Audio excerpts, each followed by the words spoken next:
So hello friends, welcome to learn services. This is Ram Soni. आज हम discuss कर रहे हैं मध्य प्रदेश पीएससी के इस नए नोटिफिकेशन के बारे में।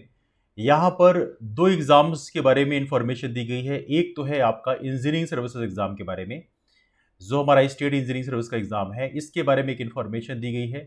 और दूसरा है हमारा जो डेंटो सर्जन का एग्जाम है, इन दोनों के बारे में यहाँ पे इन्फॉर्मेशन दी गई है। जैसे कि आप जानते हैं, इंजीनियरिंग सर्विसेज और डेंटो सर्जन दोनों के एग्जाम की यदि हम बात करें, दोनों के एग्जाम 22 मई को होने वाले हैं। और यहाँ पर काफ़ी सारे स्पेकुलेशन लगाए जा रहे थे कि क्या एग्जाम की डेट पोस्टपोन होगी, बिकॉज बहुत सारे ऐसे रीज़न मिल जाते हैं जहाँ से एग्जाम के पोस्टपोन होने की एक वजह मिलती है। और यहाँ पर देखा जाए तो यहाँ पे एमपीपीएससी ने एक इन्फॉर्मेशन दी है। लुक एट हियर, आयोग कार्यालय में अनेक अभ्यर्थियों द्वारा उक्त अभ्यर्थी परीक्षाओं की परीक्षा तिथि आगे बढ़ाने हेतु अभ्यावेदन प्रेषित किए गए हैं। आयोग द्वारा राज्य अभियांत्रिकी सेवा परीक्षा एवं दंत शल्य चिकित्सा परीक्षा 2022 का आयोजन परीक्षा कैलेंडर अनुसार निर्धारित तिथि 22 मई 2022 को किया जाएगा। प्रवेश पत्र 17 मई 2022 से आपको दिए जाएंगे।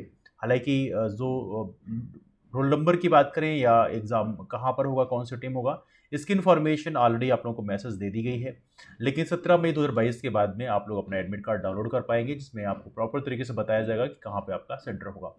तो ये तो इन्फॉर्मेशन रही इसके बारे में। लेकिन सबसे इम्पॉर्टेंट बात यह है कि यहाँ पर देखा जाए तो एग्ज़ाम कंडक्ट कराएं, इसमें कोई शक की बात नहीं है। लेकिन कई सारे इशूज़ भी हैं। जैसे इंजीनियरिंग सर्विसेज की हम बात करें तो यहाँ पे अभी हाल ही में कुछ दिन पहले ही इन्होंने प्रॉपर तरीके से फॉर्म भरने की डेट को एक्सटेंड किया था।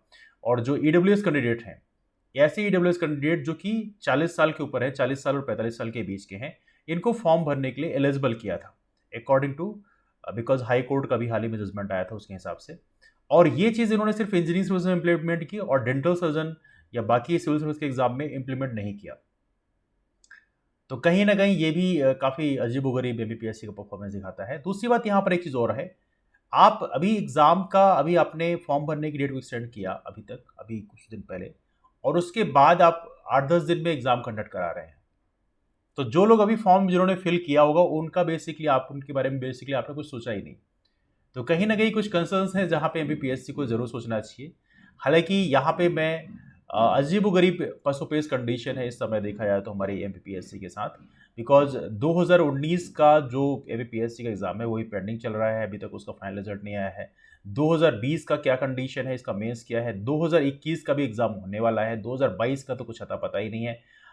पिछले 4 साल से यदि हम देखें तो कोई भी अपॉइंटमेंट एमपीपीएससी ने नहीं दिया है। मतलब जो नई सरकार 2018 में आने के बाद में कोई भी अपॉइंटमेंट लिटरली दिया ही नहीं गया सिविल सर्विसेज में। And that's highly unfortunate from the side of MPPSC. ये आपकी बहुत ही खराब फंक्शनिंग को दिखाता है। हो सकता है आप में से बहुत सारे लोग यहाँ पर एमपीपीएससी बोर्ड में एक आईएएस ऑफिसर्स होंगे, और ये बहुत अच्छी बात है, बट ये आपकी बहुत ही ज़्यादा इनफिशिएंट सिस्टम को दिखाता है। और यहाँ पे राज्य सरकार का भी जो लचर रवैया है, ये भी इसमें साफ साफ नज़र आता है कि आपने काम करने की अपनी सैलरी में कोई भी अपडेट नहीं किया है। आप जो भी कैलेंडर बनाते हैं उसको प्रॉपर तरीके से इंप्लीमेंट नहीं करते हैं। आप जो रूल्स एंड रेगुलेशंस बनाते हैं उसमें कुछ ना कुछ ऐसा लूप होल क्रिएट कर देते हैं जिसमें हाई कोर्ट में जाकर वो मामला फंस जाता है, हाई कोर्ट या सुप्रीम कोर्ट में मामला जाकर फंस जाता है। तो कहीं ना कहीं यहाँ पे सिस्टम में काफ़ी लूप होल्स हैं। एवनली ओबीसी रिजर्वेशन का मामला काफ़ी ज़्यादा पेंडिंग में है। बार बार यहाँ पर दिखा है तो स्टेट गवर्नमेंट क्लेम करती है कि नहीं, we want to give the OBC reservation, लेकिन यहाँ भी बड़ा अजीबोगरीब कंडीशन है। आपने ओबीसी का कोई कास्ट सेंसस कराया नहीं, 2011 में जो कराया था उसका डेटा आपने रिवील नहीं किया है।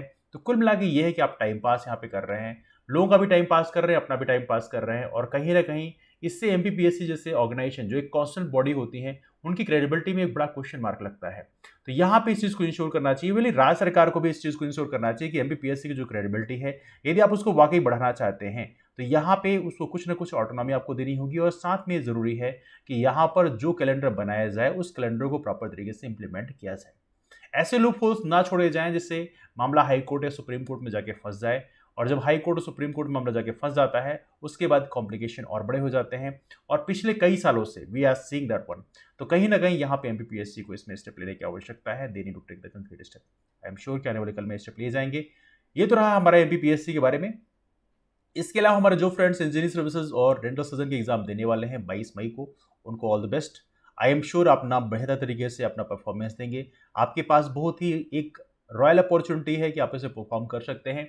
आपको एग्जाम पोस्टपोन होने की जो बाकी जो चीज़ें हैं उसे बहुत ज़्यादा ध्यान नहीं देना है, क्योंकि यदि एग्जाम पोस्टपोन नहीं होता फिर आपका नुकसान हो जाता है। बिकॉज कई बार ऐसा होता है कि हम लोग सोचते हैं एग्जाम पोस्टपोन होगा, एग्जाम फिर पोस्टपोन होता नहीं है। और फिर देखा जाए तो आपका नुकसान हो जाता है, आप बिल्कुल ठंडे पड़ जाते हैं, आप ना चीज़ों को प्रॉपर तरीके से रिवाइज करते हैं, ना प्रॉपर सीरियस होते हैं, तो कहीं ना कहीं एग्जाम पोस्टपोन होने की जो चीज़ें हैं उसको थोड़ा सा आप अवॉइड करें फॉर टाइम बिंग। अभी आप यही सोचिए 22 मई में एग्जाम होगा, यदि एग्जाम पोस्टपोन होता है तो बात की बात होगी। For time being you need not to worry about that exam postponement. इसके अलावा एग्जाम हॉल में देखा जाए तो मैं आप लोगों से एक चीज़ कहना चाहूँगा, हमारे कुछ फ्रेंड्स ऐसे हैं जिन्होंने पहले से तैयारी शुरू कर दी थी। जिन्होंने पहले से तैयारी शुरू कर दी थी उनकी तो बहुत अच्छी बात है, they already might have completed entire syllabus, उन्होंने रिवीजन भी कर लिया होगा। लेकिन जिन्होंने थोड़ी लेट तैयारी शुरू की उनके लिए मैं एक चीज़ कहना चाहता हूँ। देखिए, आपका जो इंजीनियरिंग सर्विसेज है, डेंटल सर्जन का एग्जाम हो, दोनों का पैटर्न ऐसा ही है कि 100 क्वेश्चन आपके टेक्निकल पार्ट से आएंगे, जो आपका सिलेबस है उससे, जो आपका इंजीनियरिंग या मेडिकल स्ट्रीम है, डेंटल स्ट्रीम है। इसके अलावा 50 क्वेश्चन यहाँ पे जीएस के आएंगे, और कुल मिला के 150 क्वेश्चन रहेंगे, 450 नंबर का पेपर होगा। जिससे 50 क्वेश्चन में देखें और 150 में 100 में दोनों में यहाँ पे सेक्शनल कट ऑफ भी है। यदि आप जनरल कैटेगरी से बिलोंग करते हैं तो 40% आपको स्कोर करना पड़ेगा।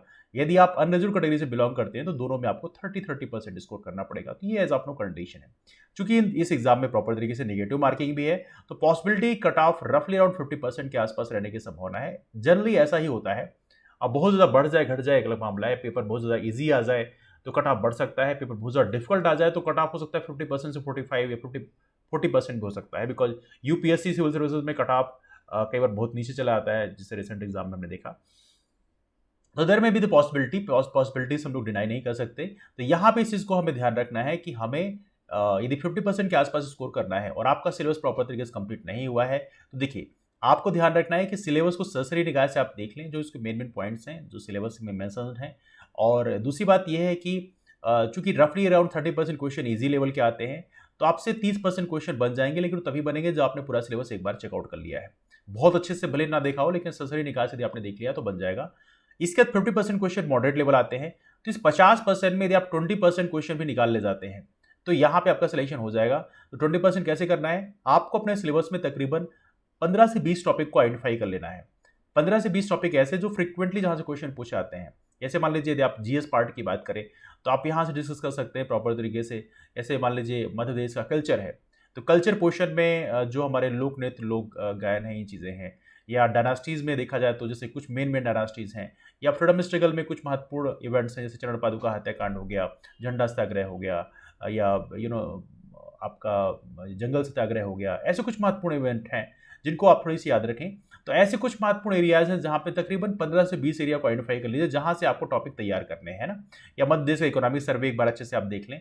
तो ऐसे कुछ 15-20 टॉपिक हैं जिनको आप तैयार कर लें, तो उससे यदि आपसे 20% क्वेश्चन बन जाए, उससे 20 क्वेश्चन यदि आप निकाल ले जाएंगे, 20% क्वेश्चन आप निकाल ले जाएंगे, तो आप सिलेक्शन के बेसिकली अंदर हो जाएंगे।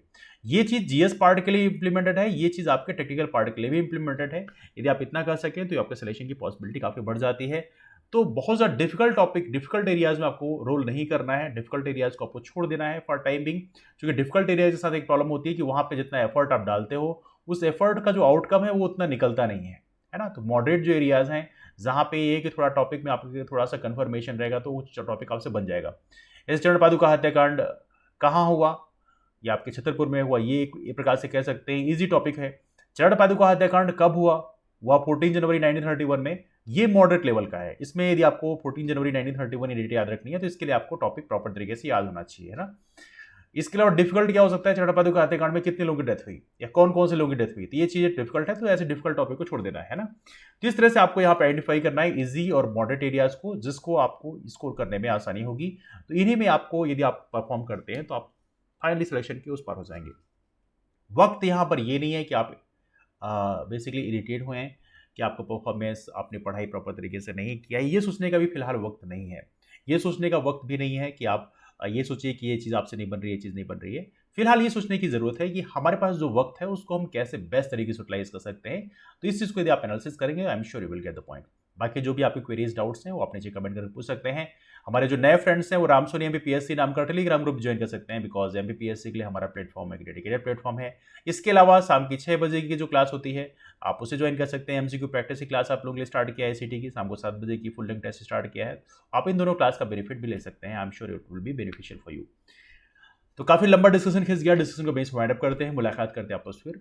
बट एडवांस में आप लोगों को ऑल द बेस्ट। आप लोग अच्छे से परफॉर्म करिए, माइंड को कूल रखिए, क्योंकि जब कूल माइंड रहता है तो ज़्यादा बेहतर परफॉर्मेंस निकलती है। और last but not the least, कभी भी ये वक्त अपने को सोचने का नहीं होता है कि ये चीज़ इम्पॉसिबल है। हर एक चीज़ पॉसिबल है, बशर्ते ये है कि आप उसको किस तरह से हैंडल करते हैं। इवन एग्जामिनेशन हॉल में भी आप यदि ये ढूंढ लें प्रॉपर तरीके से कि कौन से क्वेश्चन आपसे बन सकते हैं और उन्हीं क्वेश्चंस को प्रॉपर तरीके से सर्च आउट करके आप उसमें आप अटेम्प्ट करें, तो पॉसिबिलिटी है कि आप एग्जामिनेशन हॉल के एफर्ट से भी आप अपने एग्जाम को क्वालिफाई कर सकते हैं। बिकॉज जिस भी स्ट्रीम से आप बिलोंग करते हैं वहाँ पे उसका जो बेसिक नॉलेज वो आपके पास में है उसको भी इम्प्लीमेंट करना है। तो यहाँ पे ज़रूरी है कि किसी भी वक्त में अपना पेशेंस ना खोएं, अपना पेशेंस लास्ट तक बनाए रखें, अपने को पॉजिटिव अप्रोच के साथ में काम करना है, definitely will perform over here. तो चलिए मुलाकात करते हैं फिर। Wish all the best for exams, आप लोग अच्छे से परफॉर्म करिएगा और साथ में एग्जाम होने के बाद मैं गुजारिश करूंगा कि आप लोग अपना पेपर जो है राम सोनी एमबीपीएससी नाम के टेलीग्राम ग्रुप में जरूर यहाँ पे शेयर करें, जिससे एटलीस्ट आपके पेपर की आंसर की हम लोग डिजाइन कर सकें और साथ में उसका जो कट ऑफ कितना जा सकता है उसकी भी एनालिसिस कर सकें। तो चलिए मुलाकात करते हैं फिर, तब तक के लिए bye, take care, have wonderful day ahead, keep move forward and take care, thanks so much.